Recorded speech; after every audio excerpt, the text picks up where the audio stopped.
បងប្អូនឥឡូវចង់បងប្អូនតែងតែស្វែងរកប្រភេទថ្នាំផ្សិតកកនេះជាប្រភេទថ្នាំ W3000 ប្រភេទថ្នាំព្យាបាលទៅលើផ្សិតកកបងប្អូនណាវាជាឱសថដ៏ល្អបំផុតសម្រាប់ការព្យាបាលទៅលើមាន់ផ្សិតកកហើយផ្ដល់ឲ្យមាន់ហ្នឹង2 ដងក្នុងមួយថ្ងៃបងប្អូនអាចឲ្យស៊ីពេល2 ដងក្នុងមួយថ្ងៃព្រឹកម្ដងល្ងាចព្រឹកមួយគ្រាប់ល្ងាចមួយគ្រាប់ណាហើយក្នុងការព្យាបាលហ្នឹងមាន់ផ្សិតកកហើយប្រើព្រឹកមួយគ្រាប់ល្ងាចមួយគ្រាប់ហើយជាទូទៅយើងប្រើរយៈពេល10ទៅ14ថ្ងៃ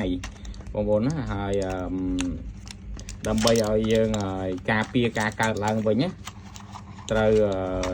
អាចប្រើរយៈពេល3ទៅ5ថ្ងៃទៀតអញ្ចឹងវារៀងប្រើច្រើនបន្តិចអានេះអាចប្រើបើសិនជាយើងប្រើ14ថ្ងៃយើងវាជាហើយយើងអាចប្រើបន្ថែម3 ថ្ងៃទៀតទៅដើម្បីនេះហើយមកប្រទេសវាមាន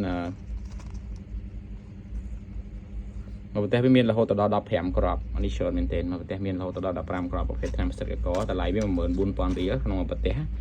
ក្នុងមកប្រអប់នេះតម្លៃវា 14000 រៀលបងប្អូនមានតម្រូវការអាចតាក់ទងមកខាងយើងបានបងប្អូនណា W3000 ប្រភេទថ្នាំផ្សិតកក